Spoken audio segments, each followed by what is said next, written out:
নমস্কার। এখন বর্তমানে আপনাদের জন্য একটা সুখবর চলে এসেছে। এখন বর্তমানে ST, SC, OBC caste certificate আর আপনাদের ভেরিফিকেশন করতে হবে না। এখন বর্তমানে কলকাতা হাইকোর্ট একটা স্টে অর্ডার দিয়েছে।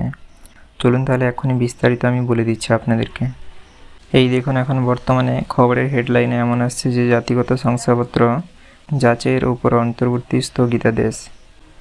এর অর্থ হচ্ছে এখন বর্তমানে কলকাতা হাইকোর্টের প্রধান বিচারপতি বলেছেন যে এখন বর্তমানে কাস্ট সার্টিফিকেটের যে যাচাই বাছাই চলছে সেটা যাতে এখন বর্তমানে বন্ধ করা হয়।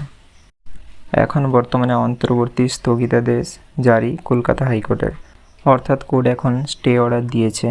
তো এখন পরবর্তী নির্দেশনা দেওয়া অবধি সরকার এই বিষয়ে আর কিছু করতে পারবে না, অর্থাৎ ভেরিফিকেশনের কাজ এবারে বন্ধ থাকবে।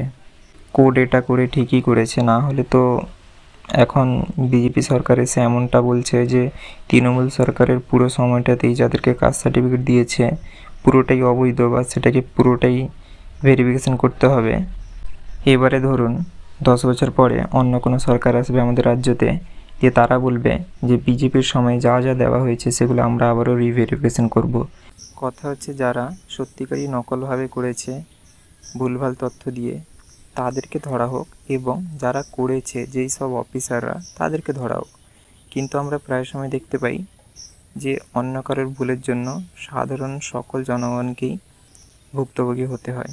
কোনো অফিসাররাও ধরা পড়ে না যারা এই সার্টিফিকেটটা দিয়েছিল ভুলভাল, বা যারা ভুল কাগজপত্র দেখিয়ে কিংবা টাকা পয়সার মাধ্যমে করিয়েছে সেই সব লোকেরাও ঘুরে বেড়াচ্ছে, তাদের কোনো অসুবিধা হচ্ছে না। মাঝখানে অসুবিধায় পড়ছে সাধারণ জনগণ, যারা জেনুইন, যারা সত্যিকারের সব ডকুমেন্ট আরও দিয়ে করেছে তারাই। স্টে অর্ডারের মানে এটা নয় যে আর আপনাদের এটা করতে হবে না বা কিছু, এমনটা নয়। কোর্ট এটাকে খারিজ করে দেয়নি। কোর্ট বলেছে স্টে অর্ডার, অর্থাৎ এখন সাময়িক বিরতি বলতে পারেন। আবার যখন মামলাটা উঠবে তখন কোর্ট ওখানে কি রায় দেয় সেটাই হচ্ছে কথা, যে কাজটা চলবে না টোটালি বন্ধ না কী ব্যাপার। তৃণমূল সরকারের সময় যারা কাস্ট সার্টিফিকেট করেছে তারা সবাই যে জেনুইনভাবে করেছে সেটাও নয়, এবং সবাই যে মিথ্যাভাবে বা টাকা পয়সার মাধ্যমে করেছে সেটাও নয়।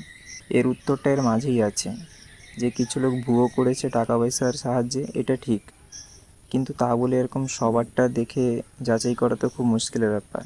তো দেখা যাক এরপরে আবারও হাইকোর্ট কী রায় দেয়।